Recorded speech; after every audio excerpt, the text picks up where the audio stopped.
Assalamualaikum warahmatullahi wabarakatuh.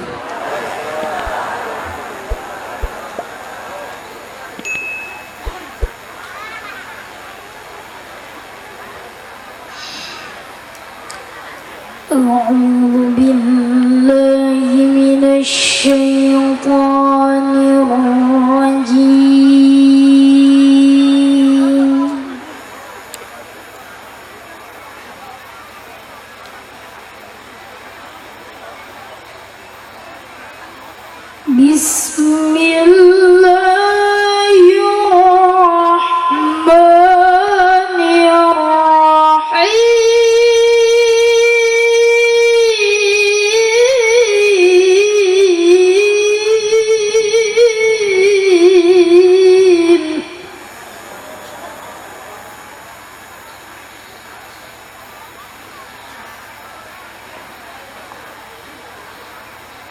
وَإِذْ بَوَّأْنَا لِإِبْرَاهِيمَ مَكَانَ الْبَيْتِ أَلَّا تُشْرِكْ بِي شَيْئًا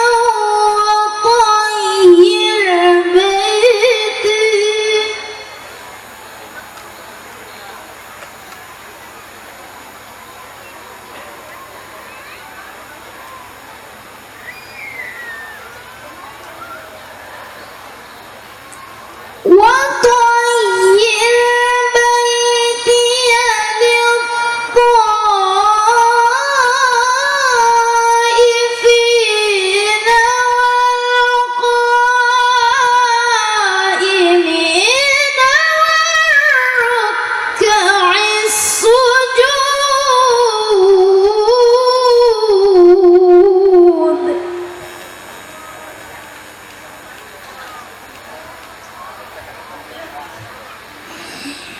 وَأَذِّن فِي النَّاسِ بِالْحَجِّ يَأْتُوكَ رِجَالًا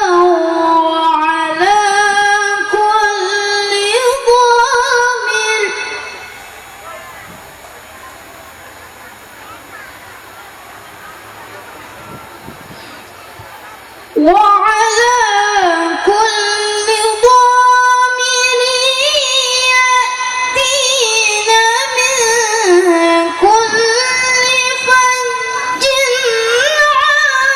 عَمِيقٍ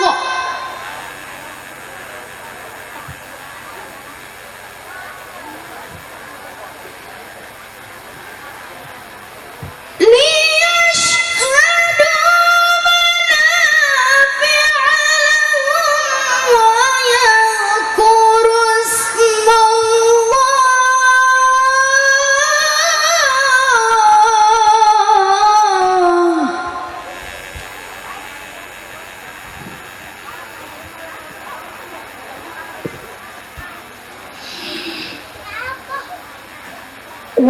وَيَذْكُرُوا اسْمَ اللَّهِ فِي أَيَّامٍ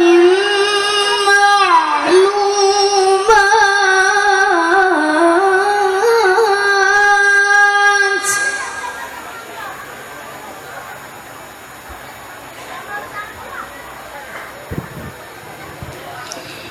عَلَى مَا رَزَقَهُم مِّن بَهِيمَةِ الْأَنْعَامِ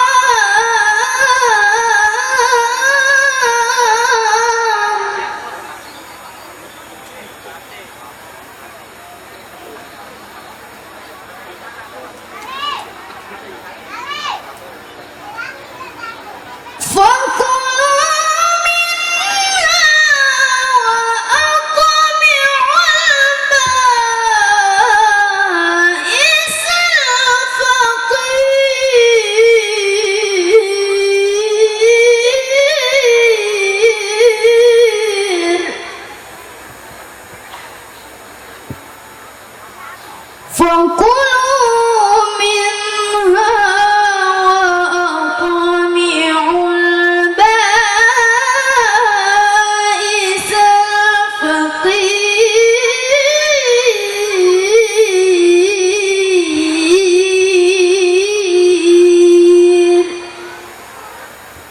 Sadaqallahul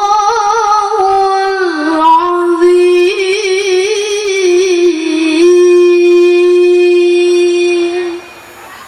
Wassalamualaikum warahmatullahi wabarakatuh.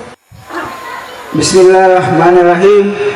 Assalamualaikum warahmatullahi wabarakatuh.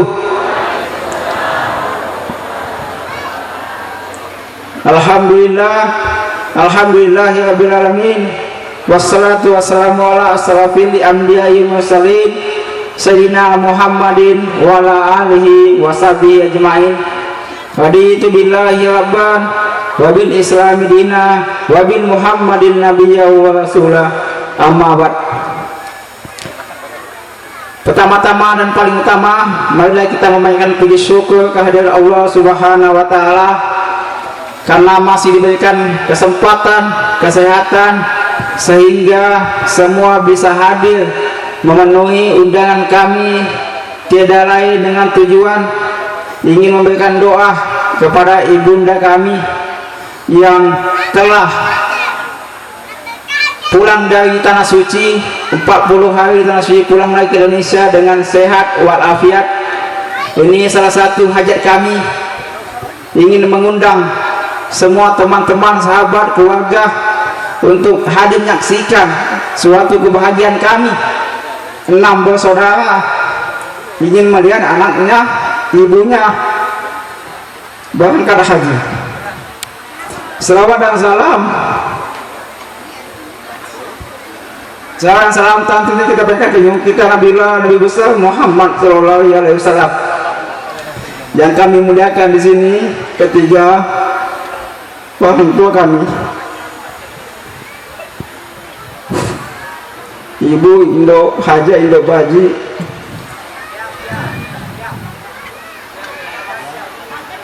Haja Indo Unga, Haja Indo Nuri, yang alhamdulillah telah pulang menunaikan ibadah haji, dan orang tua kami yang kemudian Pak Jafar. Dan marilah kami memohon doanya, minta doanya kepada seluruh jamaah tamu undangan untuk mengirimkan maksud Al-Fatihah untuk bapak kami, karena kami masih bayi, sudah ditinggalkan, belum pernah melihat. Ilahiyah Nabi Mustafa, saya naikkan soal Al-Fatihah ini untuk ayah saya, Ambu Acah bin Fulsiah. Al-Fatihah.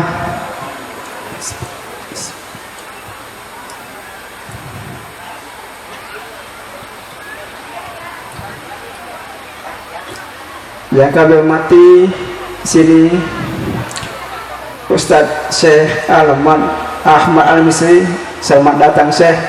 Kalau tidak salah sudah 4 kali berkunjung di kediaman kami. Ustadz Siddiq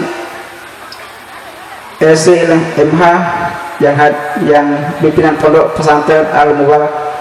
Ada juga Dewan Nur Ismatuddin, Ketua KS Haji Bapak Solong, dan juga DPR Pak Amoyani, Kades Seri 3, Gaji Terusan Dalam, orang tuaku, teman toko imanan, Ustaz, Ustazah, Bapak-bapak, Ibu Haji, Pak Haji yang baru datang juga menunaikan ibadah haji, dan semua tamu undangan dari depan, belakang, samping, kiri, kanan, tanpa mengurangi rasa hormat kami.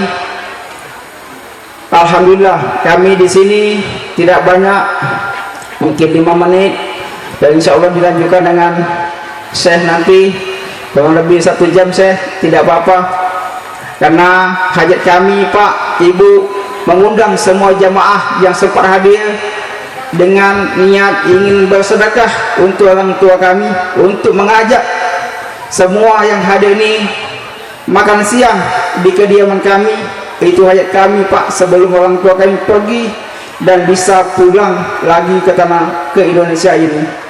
Jadi alhamdulillah hajat kami sudah terpenuhi, ibunda kami sudah pulang dengan selamat, dan akan nanti diisi tausiah yang memang sudah kami hubungi minggu yang lalu langsung kepada Syekh Ahmad Al-Misri. Alhamdulillah beliau sempat tanggal 22, itu juga niat kami tanggal 22, pas kami hubung beliau pas juga tanggalnya kosong.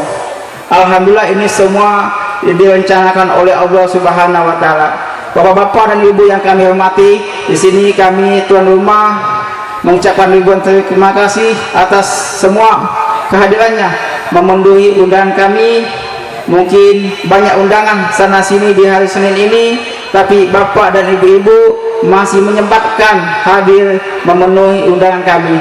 Dan kami juga mau meminta maaf kepada seluruh tamu undangan apabila tempat yang kami siapkan tidak sesuai dengan harapan bapak-bapak dan ibu-ibu. Dan kami juga terlebih dahulu mengucapkan ribuan terima kasih kepada seluruh keluarga besar kami, khususnya warga Paragantung RT 9 yang telah bahu-membahu membantu kami sehingga kegiatan ini bisa sesuai harapan kami. Kami yakin dan percaya tanpa bantuan saudara kami semua, insya Allah kegiatan ini tidak sesuai dengan harapan kami. Itu saja mungkin sambutan yang sempat kami sampaikan di siang hari ini. Sekali lagi kami harap kepada seluruh tamu undangan jangan ada pulang sebelum makan siang yang telah kami siapkan. Itu saja, wabillahi taufiq wal hidayah. Assalamualaikum warahmatullahi wabarakatuh. Assalamualaikum warahmatullahi wabarakatuh. Masih kurang semangat ya, padahal tuan rumah sudah menjanjikan insya Allah makan siang semua. Saya ulangi sekali lagi, Assalamualaikum warahmatullahi wabarakatuh.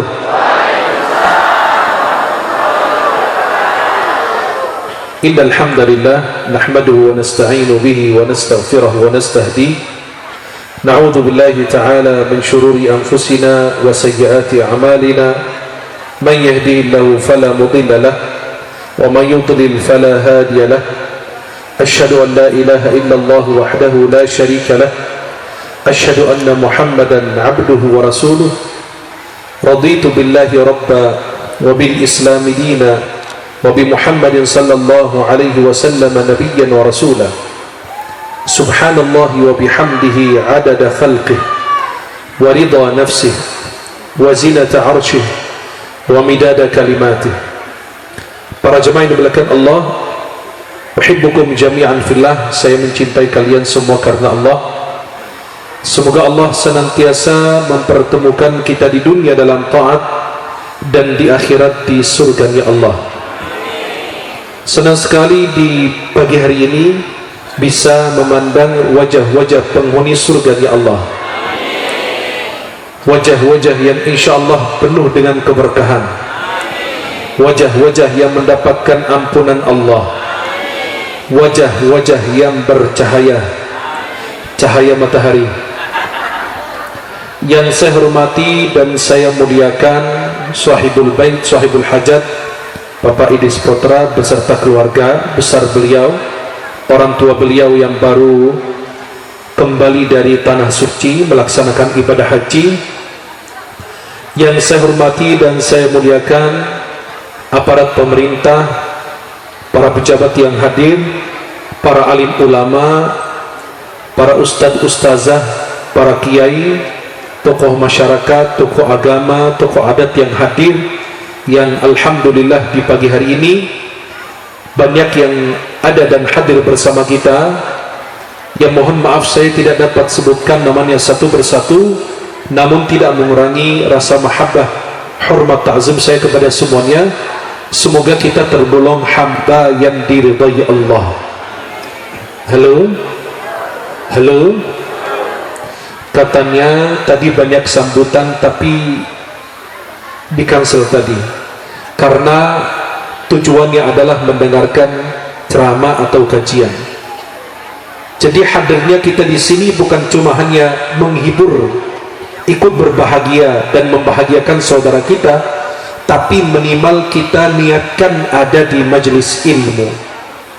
Karena kalau kita berada di majelis ilmu, artinya kita berada di dalam taman surganya Allah.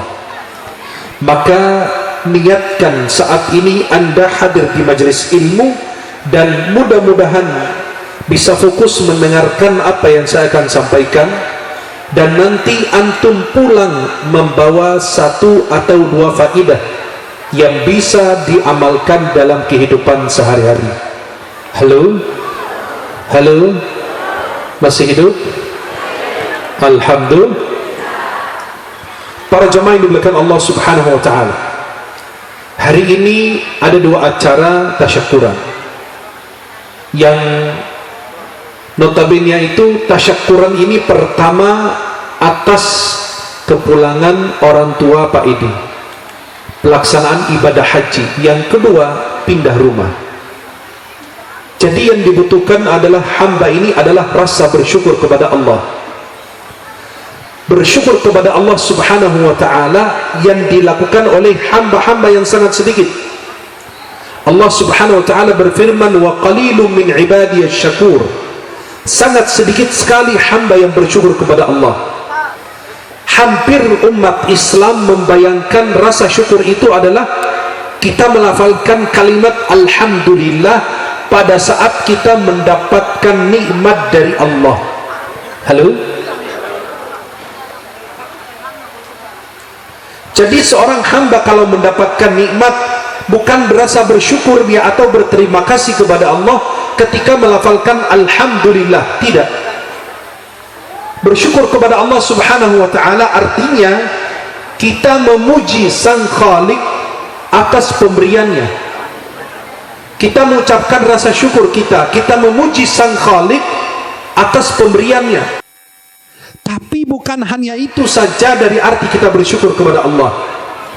Ada 3 rukun yang harus ditegakkan apabila Anda mau disebut sebagai hamba yang bersyukur kepada Allah. Yang pertama, pada saat kita mendapatkan nikmat dari Allah, pada saat Anda diberi nikmat, ucapkan Alhamdulillah. Bahkan ada di antara doa Nabi, Alhamdulillahi ala kulli hal. Segala puji bagi Allah dalam segala keadaan, dalam keadaan senang maupun sedih, maupun dalam keadaan bahagia maupun menderita, bahkan dapat musibah.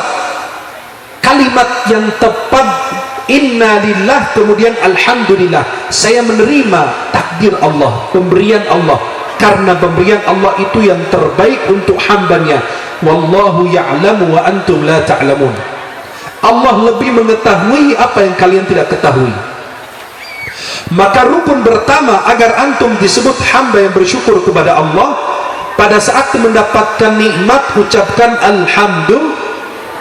Yang kedua, mengakui dalam hati bahwa nikmat itu dari Allah.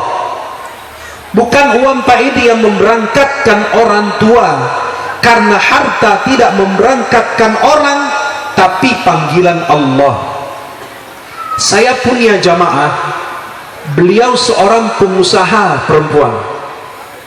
Beliau sudah buat acara walimatus safar, dan beliau itu hajinya plus, artinya 450 sampai 500 juta.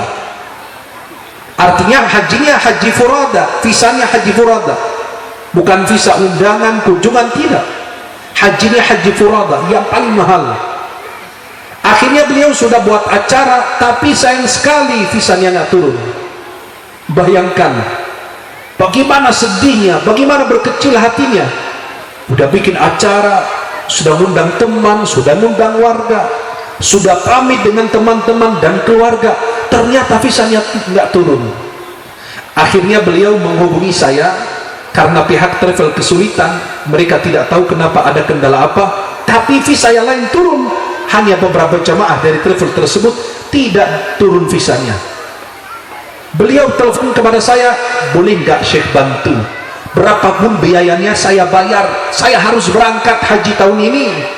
Saya bilang Masjid Al-Haram, Ka'bah, Arafah itu milik Allah, bukan milik perorangan, bukan milik otoritas Saudi. Tidak ada. Negara Saudi cuma melayani, berkhidmat, mengelola. Maka di sana di Masjidil Haram, Masjidil Nabawi tidak ada bendera Saudi, karena bukan milik negara Saudi. Gak ada bendera yang ditancapkan di situ di Masjidil Haram, Masjid Nabawi, karena 2 masjid ini adalah milik umat Islam persis seperti Masjidil Aqsa. Bukan milik orang Palestina, tapi milik seluruh umat Islam. Beliau bilang, berapapun biaya saya bayar. Saya bilang, uang sebesar atau sesam dari bumi ke langit Anda tidak bisa diberangkatkan kalau belum diundang oleh Allah.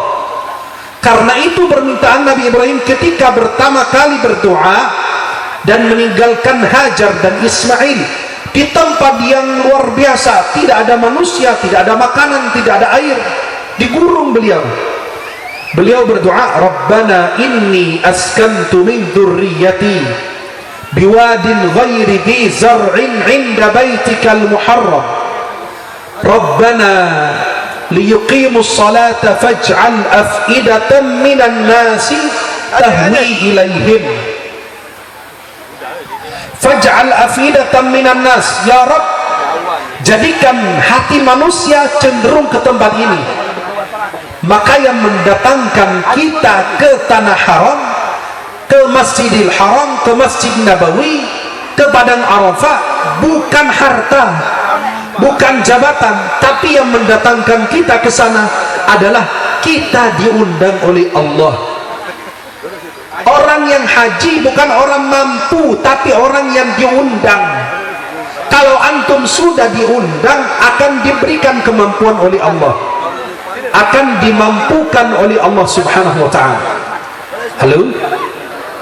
Banyak orang jualan berarti mungkin nyimpan uang 2.000, 5.000, 10.000. Kalau menurut hitungan matematika gak masuk akal beliau bisa berangkat haji.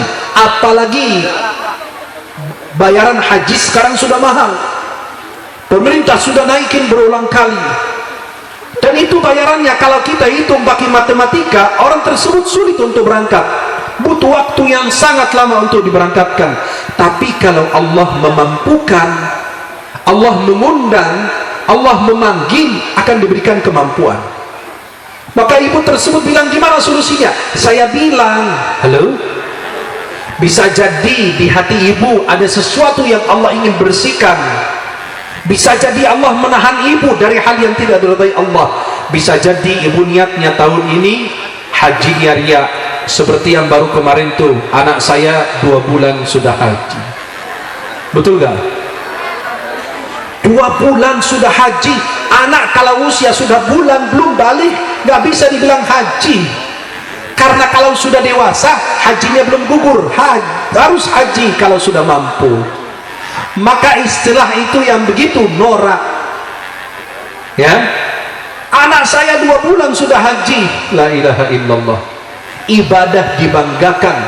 Justru ibadah itu kita harus memikirkan sesudah beribadah, apakah diterima atau tidak. Buktinya habis sholat kita baca istighfar, bukan alhamdulillah tapi astagfirullah. Artinya apa?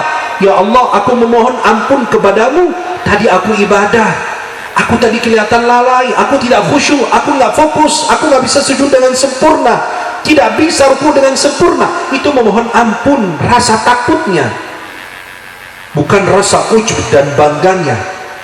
Nabi Ibrahim alaihissalam meninggikan pondasi Ka'bah. Wa idh yarfa'u Ibrahimul qawa'ida minal baiti wa Ismail. Ingat ketika Ibrahim dan Ismail meninggikan pondasi Ka'bah. Rabbana taqabbal minna innaka antas samiul alim. Ya Allah, terimalah dari kami. Nabi Ibrahim sedang meninggikan pondasi Ka'bah, amal soleh, amal yang mulia, perintah Allah, tapi beliau masih bilang, ya Allah, terimalah dari kami. Berarti ada rasa khawatir Nabi Ibrahim tidak diterima oleh Allah. Maka para salafus salih itu tidak memikirkan amal, tidak memikirkan ibadah. Sebelum ibadah tidak dipikirin, yang mereka pikirin selepas ibadah diterima atau tidak. Ibu itu bilang, berapapun biayanya saya bayar.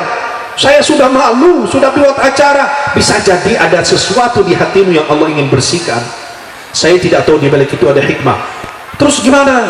Masa saya nggak berangkat tahun ini? Yang memberangkatkanmu. Kalau Raja Saudi bilang berangkat, Allah tidak mengizinkan, nggak bakalan. Ibu maksa, pesawat bisa jatuh, ada kendala di perjalanan, ketinggalan penerbangan, pasti ada aja. Allah kalau menahan seorang hamba, antum harus bersyukur. Ya, saya nggak jadi berangkat, mungkin ada hikmah Allah. Mungkin saya kurang ibadah, mungkin tahun ini saya berangkat sama teman-teman yang suka banyak ngobrol, banyak jalan-jalan, belanja, jadi Allah menahan saya biar nggak ikut rombongan mereka, biar saya tahun depan bisa ikut rombongan yang rajin ibadah, semangat dalam ibadahnya. Akhirnya kata beliau, gimana dong solusinya? Saya udah malu, saya udah bikin status, udah dari kemarin dipanggil Bu Hajah, masa nggak berangkat? Saya bilang, Ka'bah itu kalau punya saya berangkatkan, tapi itu punyanya Allah. Kita ini pelayan Allah, bukan Allah pelayan kita. Akhirnya beliau bilang gimana? Ya udah, sekarang terima takdir, mohon ampun, bersihkan hatimu, luruskan niatmu. Coba nanti tahun depan apa yang terjadi? Kata beliau, itu solusinya. Ya, itu solusinya. Ibu keluar aja dari rumah seminggu atau 2 minggu, biar beristirahat, biar tidak ingat-ingat segala macam. Mohon ampun kepada Allah, istighfar, baca Allahumma anta rabbi la ilaha illa anta khalaqtani, sedekah, bersihkan hatimu, berkhalwat tengah malam, gelar sajadah tengah malam, berbisik di bumi, terdengar di langit. Akhirnya kata beliau, begitu caranya. Iya, itulah cara Allah menahanmu. Pasti ada hikmah di balik itu. Yang terjadi, beliau katanya ikutin saran saya, ternyata tahun depan bisa berangkat. Tapi kata beliau, rasa hati saya berbeda dengan tahun kemarin. Rasa hati saya itu kebingung saya karena dari kemarin dipanggil Bu Hajah, saya jadi malu. Ya udah, saya daftar haji biar betul sesuai dengan panggilan. Berarti hajinya itu riya, bukan karena Allah. Maka Allah menahanmu. Tapi pada saat kau luruskan hati, kau luruskan niat, Allah bukakan pintu takbirnya dan engkau bisa berangkat. Coba kalau kau berangkat tahun kemarin, bayar biaya, tenaga, tapi sia-sia, cuma dapat di dunia, akhirat nggak ada pahalanya. Sedangkan Nabi menjanjikan hajjul mabrur laisa lahu jaza illa jannah. Haji yang mabrur tidak ada balasan kecuali surganya Allah. Maka kalau antum ini mau disebut hamba yang bersyukur, bukan hanya mengucapkan alhamdulillah, tidak. Yang kedua, harus meyakini bahwa nikmat yang antum dapat itu mutlak dari Allah, bukan karena harta, bukan karena jabatan. Saya punya jamaah, beliau itu nenek-nenek guru ngaji, sudah sepuh beliau. Beliau itu pajang foto Ka'bah di rumahnya. Selepas sholat lihat foto Ka'bah, dia bilang, ya Allah, kapan saya diundang di sana? Padahal kalau secara biaya mustahil beliau bisa berangkat haji atau umroh. Sulit, keterbatasan ekonomi beliau. Terus setiap sholat berdoa menghadap Ka'bah, foto tersebut, ya Allah, kapan saya diundang? Kapan saya diundang? Tiba-tiba jamaah saya ada yang telepon, Syekh, salah satu pengusaha, saya mau berangkatkan salah satu jamaah, tapi kalau bisa yang sudah sepuh tapi rajin ibadah. Saya mikir, siapa yang bisa diberangkatkan? Ternyata saya dapat cerita-cerita bahwa ada nenek-nenek guru ngaji gini-gini. Saya bilang, subhanallah, berarti Allah sudah membayarkan dia, Allah sudah mengundang dia. Maka kalau dia punya, dihitung punya uang, dia nggak punya uang. Tapi karena sudah diundang oleh Allah, maka Allah memampukan dia. Bukan orang mampu yang berangkat haji, tapi Allah memampukan orang yang sudah diundang untuk ibadah. Maka yang kedua, antum disebut hamba bersyukur kalau antum meyakini dalam hati bahwa orang tua berangkat haji karena Allah, kehendak Allah, nikmat Allah, berkah dari Allah, kemuliaan dari Allah. Yang ketiga, pada saat antum diberi nikmat, gunakan dalam hal yang diridai Allah. Kita punya harta, kita gunakan di jalan yang diridai Allah. Jangan kau gunakan nikmat Allah untuk melawan Allah, untuk durhaka, maksiat kepada Allah. Antum punya harta, jangan sampai kau infakkan untuk hal yang diharamkan. Minimal habiskan dalam hal yang mubah, jangan sampai di dalam hal yang diharamkan. Antum punya jabatan, jadikan jabatanmu jembatan menuju surganya Allah. Jabatan itu terbatas, Pak, sampai usia tertentu, tapi bisa karena antum melayani orang, membantu orang, menolong banyak orang. Jadi sejarah antum sampai wafat, orang masih kasih hormat, orang masih memuliakan, orang masih memberikan apresiasi, orang mendahulukan, memberikan kedudukan tertinggi untuk kita. Kenapa? Karena selama hidup kita meninggalkan bekas yang baik. Ada ulama wafat 204 Hijriyah, Sekarang 1446 Hijriah masih disebut kebaikannya, walaupun beliau manusia masih ada kelebihan, ada kekurangan. Imam Asy-Syafi'i wafat 204 Hijriah, sampai sekarang masih disebut kebaikannya. Gak ada yang pernah sebut kejelekan Imam Syafi'i, gak ada. Kenapa? Karena manusia bisa menjadikan sejarahnya, namanya lebih panjang dibanding umurnya, dibanding umur kita yang terbatas. Allah bisa memberikan sejarah yang sangat indah bagi kita. Halo? Halo? Allah Subhanahu wa taala berfirman, "Wa amma bi ni'mati rabbika" Saya mau bertanya, nikmat Allah itu satu atau banyak? Nikmat Allah itu satu atau banyak? Banyak. Kenapa Allah bilang wa amma bi ni'mah? Cuma satu nikmat saja. Harusnya kan banyak nikmat Allah. Allah berfirman, wa in ta'uddu ni'matallahi la tuhsuha. Jika kalian ingin menghitung nikmat Allah, harusnya kan banyak, bentuk jamak. Tapi ternyata Allah gunakan wa in ta'uddu ni'matallah. Ini kok pakai kata tunggal mufrad, bukan jamak. Kenapa? Allah ingin berpesan kepada kalian, wahai hamba-hambaku, nikmat saya kepada kalian sangat banyak. Kalian tidak akan sanggup untuk menghitungnya, bahkan untuk membayar dan membalasnya. Maka para jemaah yang dimuliakan Allah, di situ Allah sebut cuma satu nikmat. Allah ingin berpesan kepada hamba, hei hamba, banyak nikmat saya kepadamu, tapi kalau aku rekomendasikan satu nikmat untukmu, adalah nikmat hidayah, nikmat Islam yang aku berikan kepadamu, petunjuk yang saya berikan agar engkau menempuh jalan yang aku ridhoi. Dan bahkan Allah Subhanahu wa taala wafatkan orang tersebut dalam keadaan husnul khatimah. Maka para jemaah yang dimuliakan Allah Subhanahu wa taala, haji ini adalah salah satu rukun yang luar biasa. Perlu tenaga, perlu harta, perlu perjuangan. Maka kata istri Nabi Sayyidah Aisyah, ya Rasulullah, dalam Sahih Bukhari, kelihatan haji itu besar kedudukannya, ibadah jihad. Ya Rasulullah, kelihatan ibadah jihad itu luar biasa pahalanya. Kata Nabi SAW, wanita tidak ada jihad, tapi wajib haji. Karena jihadnya wanita ada pada saat melaksanakan ibadah haji. Dan bisa tanyakan ke Bu Hajjah, betapa besar perjuangan yang diperlukan untuk jamaah haji. Sampai tahun kemarin orang panas-panasan di jalan meninggal dunia. Kenapa? Karena perlu tenaga. Tapi kalau antum pakai la haula wala quwwata illa billah, tidak ada daya, tidak ada upaya kecuali dengan kekuatan pertolongan dari Allah Subhanahu wa taala. Maka para jemaah yang dimuliakan Allah, jangan memandang jemaah yang pulang haji ini orang besar. Biasanya haji itu dibayangkan orang yang harus sudah tua. Padahal haji kalau masih lagi muda itu luar biasa. Bisa antum menikmati berbagai macam rangkaian ibadahnya. Maka ibadah haji pada saat muda itu lebih luar biasa. Kenapa? Tenaga kita bisa kita gunakan untuk menyempurnakan, memperindah ibadah yang kita kerjakan. Maka para jamaah yang dimuliakan Allah Subhanahu wa taala, kalau kita memandang mereka luar biasa, tapi jangan bilang Masya Allah baru pulang haji, Bu Hajjah doakan, Pak Haji doakan. Kayak terasa antum sulit untuk berangkat haji. Tidak ada yang sulit. Yang Allah jadikan jalan keluar dari hal yang mustahil. Hal yang mustahil menurut kita, Allah jadikan itu sebagai jalan keluar untuk kita. Maka para jemaah yang dimuliakan Allah Subhanahu wa taala, pada saat kita datang hari ini, kita ikut membahagiakan, menggembirakan saudara kita, bukan karena orang tuanya pulang haji, tidak. Masalah ibadah itu adalah individu, urusan hamba dengan Allah. Tapi kita datang menghibur mereka, orang tua beliau kembali ke tanah air dalam keadaan sehat. Masalah ibadah, pelaksanaan ibadah itu beda.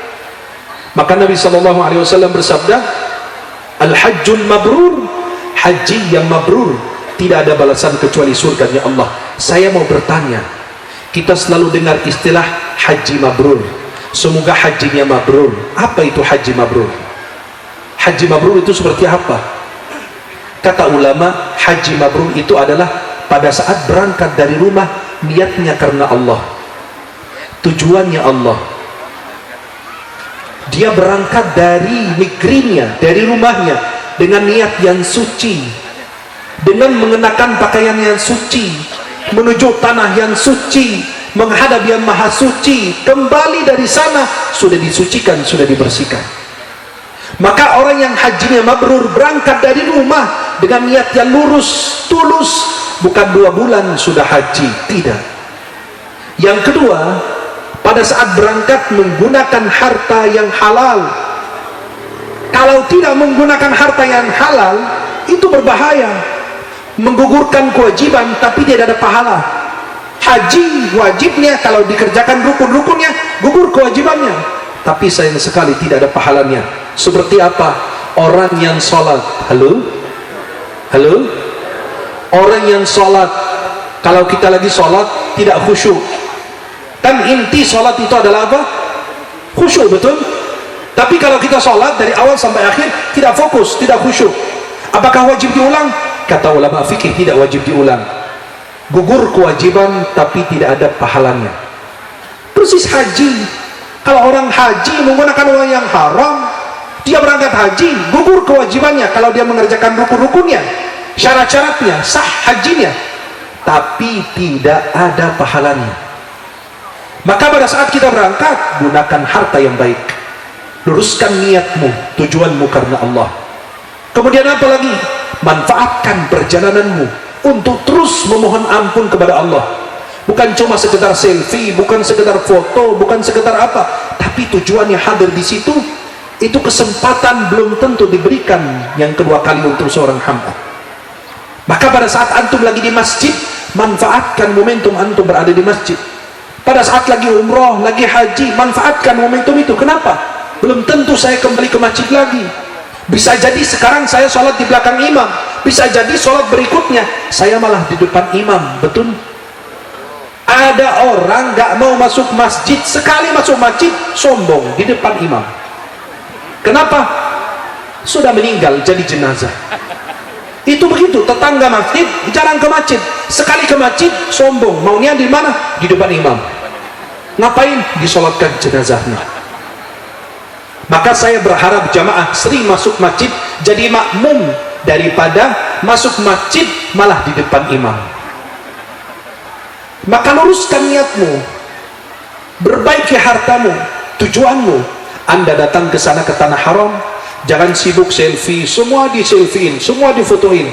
Sampai kadang-kadang jamaah kita, maaf ya, orang dulu di depan Ka'bah begini, sekarang di depan Ka'bah begini, betul? Orang dulu begini di depan Ka'bah sampai nangis memohon ampun, enggak, sekarang malah di depan Ka'bah begini selfie.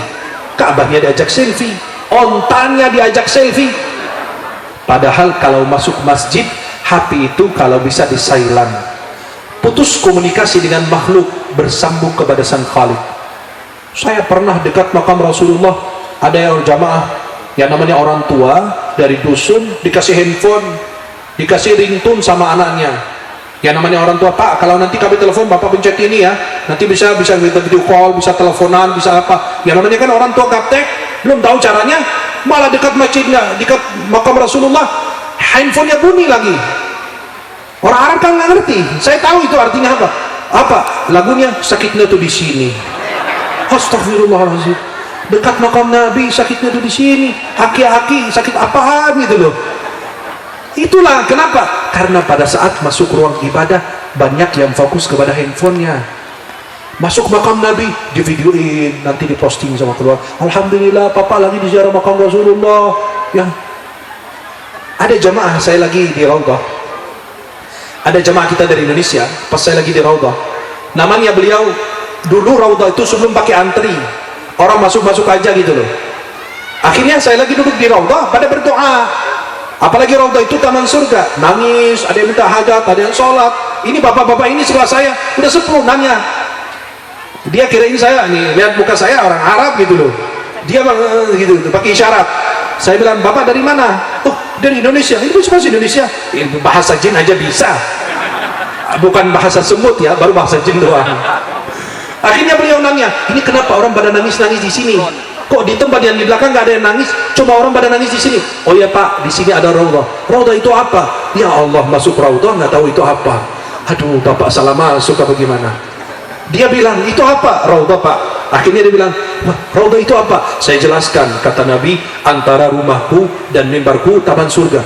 Loh, ini taman surga? Iya. Terus kok jadi taman surga? Iya, nanti kata ulama, ini diangkat menjadi bagian surga, atau siapa yang masuk di sini diperkenankan masuk surga. Ya, nangis dia. Saya kirain langsung sholat rakaat, malah keluarin handphonenya, video call sama anaknya. Papa lagi di Raudhah, kata dia. Tuh liatin. Akhirnya kita diusir sama laskar. Kenapa? Biar gantian. Habis waktunya buat apa? Video call. Ya Allah. Jadi Allah kasih kesempatan masuk Raudhah. Yang sekarang antum masuk Raudhah ini harus pakai surat, antri. Kalau nggak nama antum nggak ada, nggak bakal masuk. Dulu kan kita gampang masuk. Sejak Covid sudah diatur. Yang beliau masuk video call sama keluarga. Akhirnya apa? Waktunya habis. Di tempat yang mulia hanya cuma ngobrol dengan keluarga. Padahal Allah bilang, hei hamba, kalau kamu masuk ke masjid, kamu takbir Allahu Akbar, Allah Maha Besar. Artinya dunia semua diletakkan di belakang, hadap ke saya, jangan menghadap yang lain.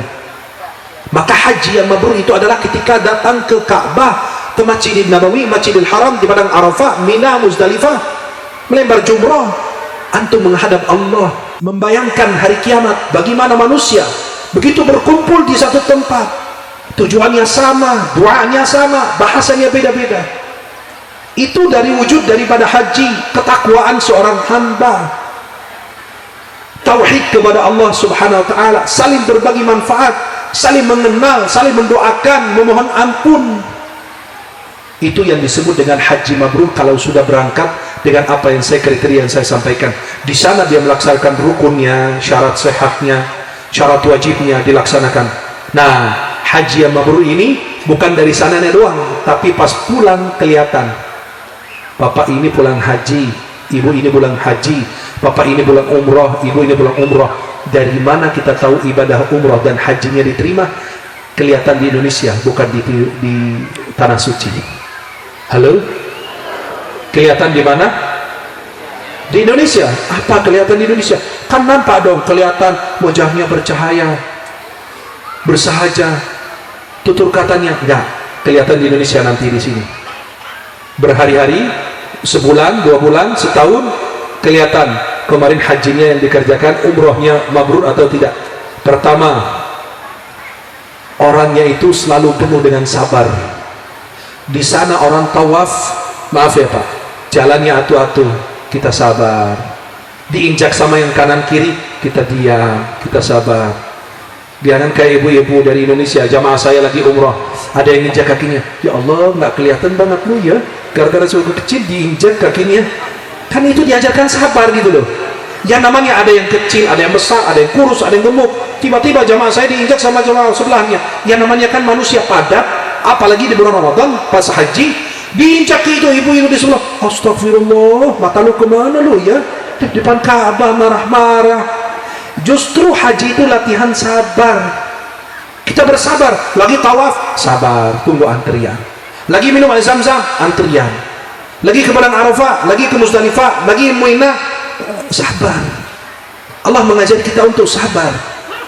Dalam berumah tangga sabar, dalam bekerja sabar, bersama atasan sabar, bersama bawahan sabar, bersama tetangga sabar. Itu Allah melatih kita. Karena sabar itu selalu berbuah manis.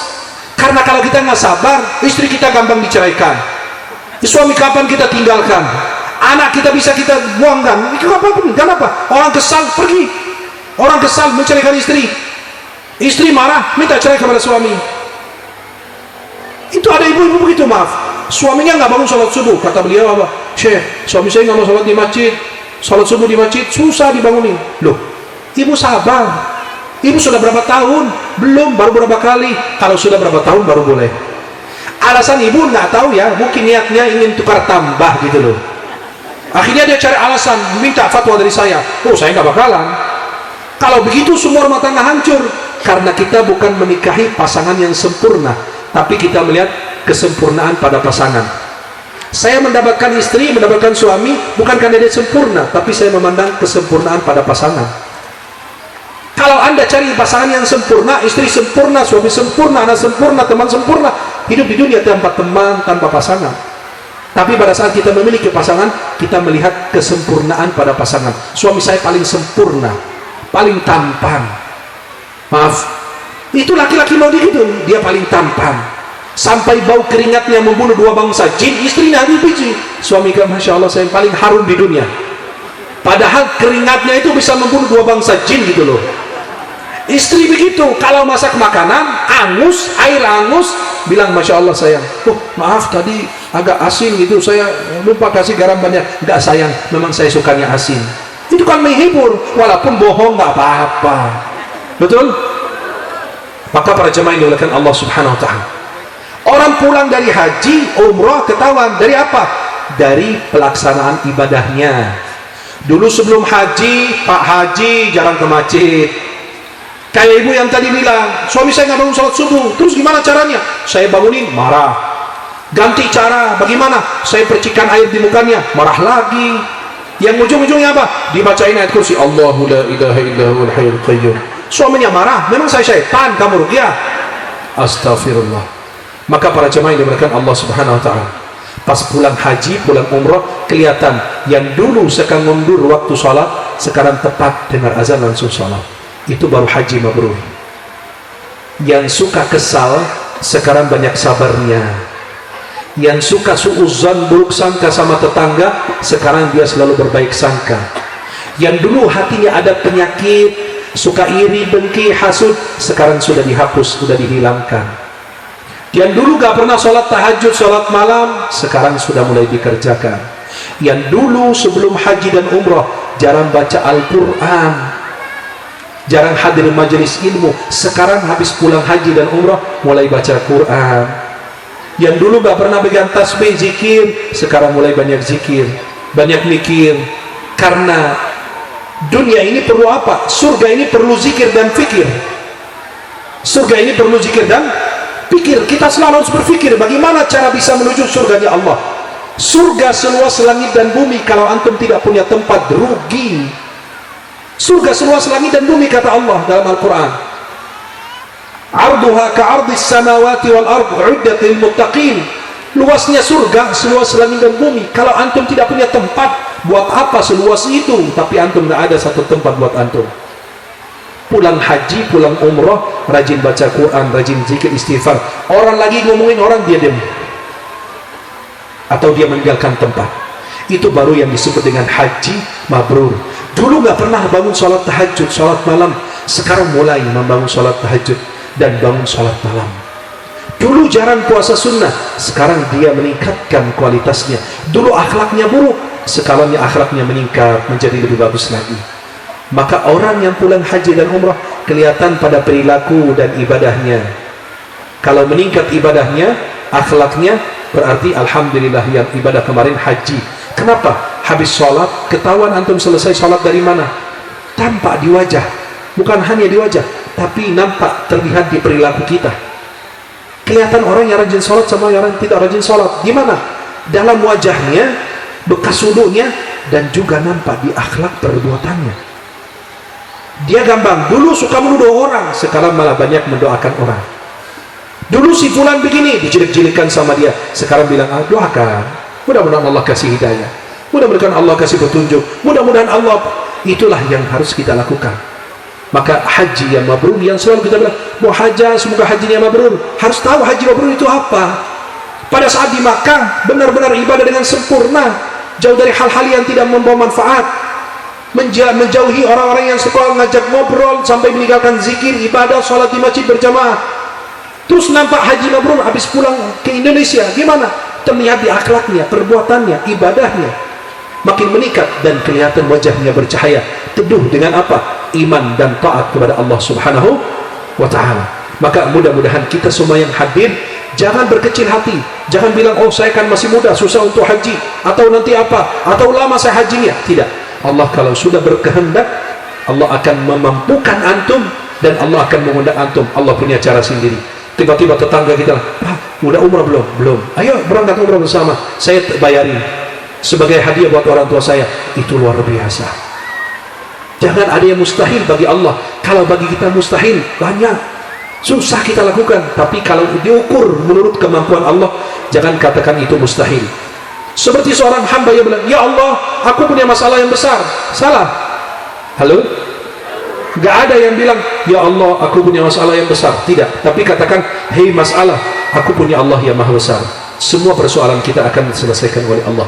Kita doakan beliau-beliau yang baru pulang haji, insya Allah hajinya betul-betul menjadi haji yang mabrur.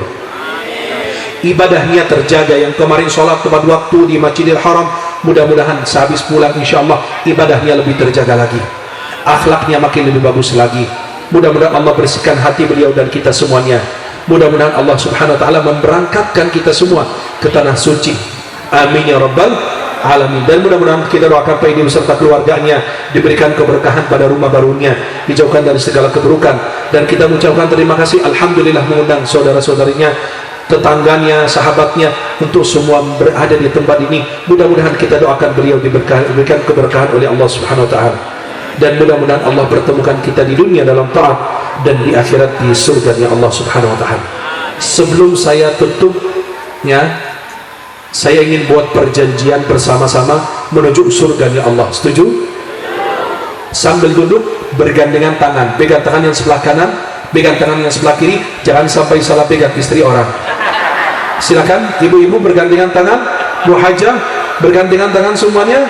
Silakan bapak-bapak, jangan sampai salah pegang istri orang ya. Bukan kesempatan ini ya. Nah, ikutin bacaan saya. Bismillah. Alhamdulillah. Assalatu wassalamu ala Rasulillah. Wahai saudaraku, aku mencintaimu karena Allah, sebagaimana engkau mencintai aku karena Allah. Wahai saudaraku, jika engkau masuk surga, bawalah saya bersamamu. Dan jika aku masuk surga, saya tidak lupa denganmu. Aku mencintaimu karena Allah. Semoga Allah senantiasa mempertemukan kita di dunia di tempat yang dicintai Allah, dan di akhirat di surganya Allah. Semoga Allah senantiasa menjaga ukhuwah kita, persaudaraan kita, persatuan kita, negeri kita, bangsa kita, iman Islam kita sampai akhir hayat kita. Walhamdulillah, sudah saling berjanji mengajak ke surga. Agar ikat janjinya, peluk yang sebelah kanan, peluk yang sebelah kiri. Hati-hati perburukan dengan istri orang. Silakan dipeluk yang sebelah kanan, peluk yang sebelah kiri. Insya Allah ketemu di surga di Allah nanti.